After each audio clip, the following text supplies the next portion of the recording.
काम केलं असतं तर सगळ्यांकडे दिसलंच असतं ना. काम केलं असतं तर दिसलीच असते. आमचे महाशय एकदा नगरसेवक होऊन गेले, 5 वर्ष दुसरे नगरसेवकांकडे पण झाले. आता माझ्यासमोर उभे आहेत ते 8 वर्ष दिसलेच नाही. आता आमदार आला निवडून म्हणून त्याच्या मागे मागे फिरतायत. मी कोणाचं नाव घेऊन कोणाला मोठं करू शकत नाही. आता नगरसेवक म्हणजे काय? नगरसेवक शब्दामध्येच काबड धरलेली आहे. न म्हणजे नळ, ग म्हणजे गटार, र म्हणजे रस्ता. हे जर नगरचा विकास करणार आहे त्यालाच नगरसेवक बोलतात. हे 3 विषय मेन आहेत. माझी मुलगी नगरसेवक होणार याच्यात काडी मात्र शंका नाही. आणि आपण आता लढायची तयारी ठेवली आहे. मग समोर कोणी असू त्याला चित करण्याचा प्रयत्न आपण करणार आहोत. माझी जर मुलगी जिंकून आली, या सर्व महानगरपालिकेच्या यंत्रणेवर मी आणि माझी मुलगी कंट्रोल ठेवून विभागाचा विकास कसा करायचा हा आमचा उद्देश असेल. हर पल की खबर मुंबई न्यूज पर. आपण मागच्या मुलाखतीत दाखवलेलं की सुनील कुमरे ज्या वार्ड 53 मधून इच्छुक उमेदवार होत्या त्यांची आपण मुलाखत घेतलेली. आपण ऐकलंच होतं की त्यांनी काय म्हटलं आहे, काय प्रकारे त्यांनी लोकांना उभारण्याचा प्रयत्न करणार आहे त्या त्यांनी सांगितलेलं. पण आता आपल्या सोबत आहे सुनीलचे वडील जे सुनील कुमरे जे आहेत ते काँग्रेसचे मोठे पदाधिकारी पण आहेत. आपण त्यांच्याशी जाणून घेऊया काय त्यांचं म्हणणं आहे. आपण त्यांच्या बाबतीत जी सुनिधी होते त्यांच्या बाबतीत पण विचारू त्यांनी काय काय बोलले. सर, स्वागत आहे आपल्या मुंबई न्यूज मध्ये. काय म्हणाल? ज्या प्रकारे आपल्या मुलीने आम्हाला मुलाखत दिलेली होती त्या मुलाखतीत त्या बोलल्यात की मी इथल्या लोकांना ज्यांना माहिती असून सुद्धा ते काम करत नाही आणि मी नवीन आहे तरी मी काम करण्याचा प्रयत्न करत, त्यासाठी मी इच्छुक फॉर्म जे आहे भरलेला आहे. बघा, 2019ला मी स्वतः विधानसभेची निवडणूक लढलो आणि हरलो. पण हरून सुद्धा जिद्दीने आजपर्यंत काम करतोय. त्या आशेनेच मी माझ्या मुलीला येणाऱ्या महानगरपालिकेच्या नगरसेवक म्हणून पाहू इच्छितो. आता नगरसेवक म्हणजे काय? नगरसेवक शब्दामध्येच काबड धरलेली आहेत. न म्हणजे नळ, ग म्हणजे गटार, र म्हणजे रस्ता. हे जर नगरचा विकास करणार आहे त्यालाच नगरसेवक बोलतात. हे 3 विषय मेन आहेत. नळ, गटार, रस्ता.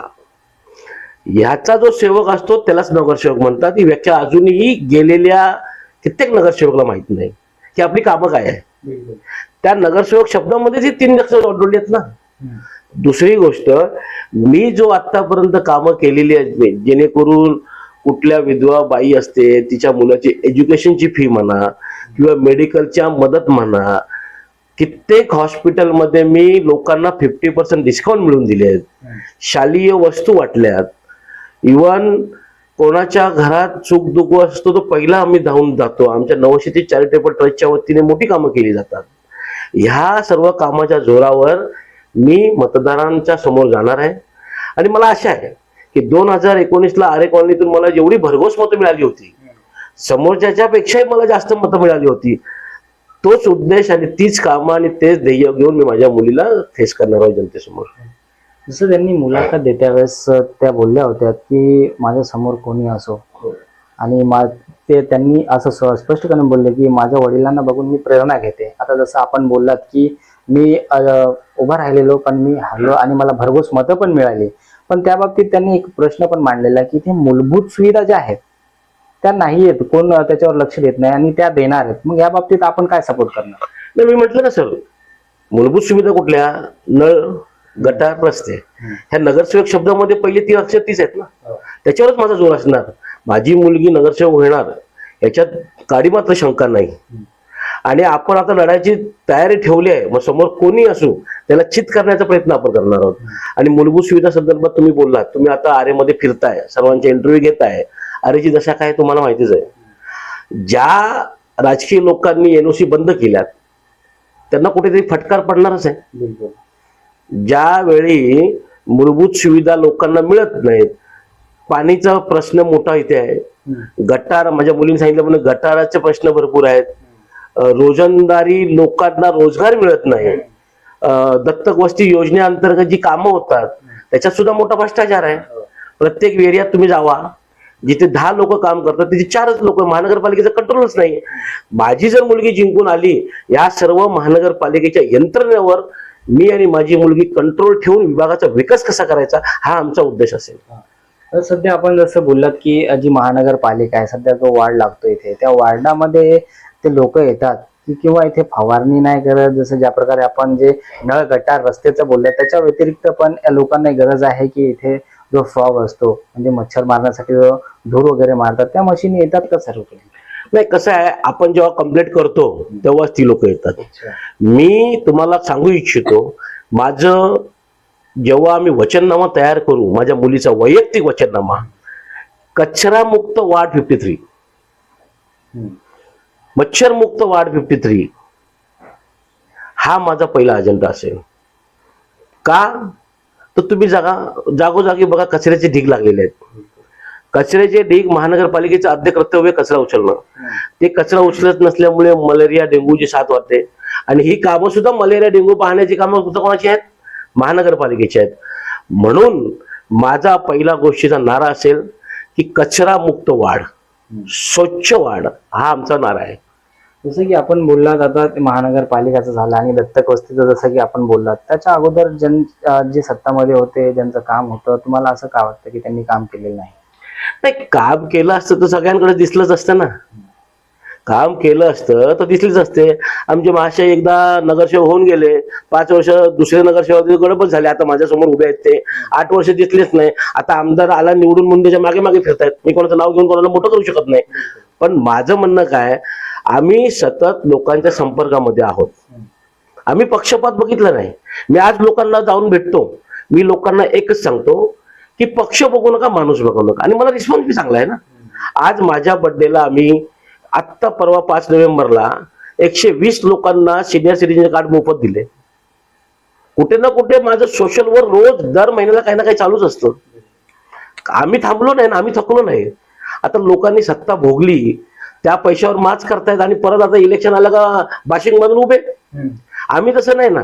आम्ही हरून सुद्धा 12 महिने काम केले लोकांसाठी. त्या कामाच्या जोरावर मुलीला नगरसेवक पदासाठी उभं करतोय आम्ही. म्हणजे आपला पूर्ण सपोर्ट आणि पाठिंबा आहे मुलीला की आपण जिंकूनच आणायचं. 100%. आता मी तुम्हाला ठाम म्हणून सांगतो, या वार्डामधून फक्त स्थानिक मुलगी, आता जी नावं येत आहेत त्याच्या फक्त 53 मधली स्थानिक माझी मुलगीच आहे. बाकीची नावं येत आहेत ती बाहेरची नावं आहेत, ती जोगेश्वरीची नावं आहेत. आम्ही स्थानिक आहोत. आम्ही स्थानिक आहोत म्हणून आम्ही जोर करतोय. बाहेरचे येतात, जातात, कमवतात, निघून जातात. आम्ही स्थानिक आहोत ना. आम्ही 53 मध्ये राहतो. आणि बाकी ज्यांची नावं ऐकतोय ते 53 मध्ये आहेच नाहीत, ते बाहेरून येतात उपरे म्हणून आमच्यावर. आणि उपरे येऊन ते तुम्हाला माहिती उपरनच करतात. आम्ही स्थानिक आहोत. आम्ही आमच्या जोरावर नाव कमवलेलं आहे. त्याच हिशोबाने लोकांना 24/7 नगरसेविका उपलब्ध राहील. 24/7 आरोग्य सेवा मिळेल. 24/7 स्वच्छता मिळेल. 24/7 मच्छर विरहित आपला वाढ मिळेल. 24/7 पाण्याची प्रयत्न करू. ही कामं आम्ही डंकेकी चोटवर करू, कारण त्याचा अनुभव चांगला आहे मला. कारण मी महाराष्ट्र शासनाचा जिल्हा नियोजन समिती आदिवासी प्रकल्प निहाय याच्या कमिटीवर अध्यक्ष असताना मी आदिवासी पाड्याचा उद्धार केला. सोलर लाईट लावल्या. प्रत्येक पाड्यात जाऊन बघा तुम्ही, सोलर लाईट लावल्यात, पायवाटा म्हणून दिला, समाज मंदिर म्हणून दिलात, नळपाणी योजना म्हणून दिलात. मी आमदार खासदार नगरसेवक नसताना मी हे केलं. जर माझ्या घरात कुठली सत्ताधारी निवडून आली, मला अनुभव आहे कामाचा, त्या कामाचा अनुभव माझ्या मुलीला देईल मी आणि तिच्या माध्यमातून जनसेवा करू शकतो. धन्यवाद सर. आपल्या सोबत होते सुनील कुमरे. आपण त्यांना ऐकलंच असेल आणि त्यांनी सगळ्यात मोठी गोष्ट एक सांगली, नगरसेवक किंवा नगरसेविका जे असतं त्याचं फुल फॉर्म त्यांनी सांगितलेलं आहे. आणि त्याचा आरोप पण त्यांनी केलेला आहे की असे कित्येक नगरसेवक किंवा नगरसेविका असतील होऊन गेल्यात, त्यांना या नगरसेवकाचा काय अर्थ माहित नाही. जसं त्यांनी सांगितलं जे आहे ते, असं त्यांनी एक आरोप केलेला आहे. आणि जे होऊन गेलेत ते तर कुठं दिसतच नाहीये. जर त्यांनी काम केलं असतं तर इथं आम्हाला बोलण्याची गरज पडली नसती. या बाबतीतच त्यांनी संपूर्ण जे आहे तर चर्चा केलेली आहे. आणि त्यांचा पूर्ण पाठिंबा त्यांच्या मुलीच्या मागे राहणार. आणि माझं राजकारण आणि माझ्या घरात आलेली कोणी जिंकून नगरसेविका, तर आम्ही दोघं मिळून जे महानगरपालिकाचं जे काम आहे ते पेंडिंग पडतं, आम्ही त्याला कसल्याही प्रकारे पेंडिंग पडू देणार नाही याचं आश्वासन त्यांनी दिलेलं आहे. अशा शब्दासाठी बघत राहा मुंबई.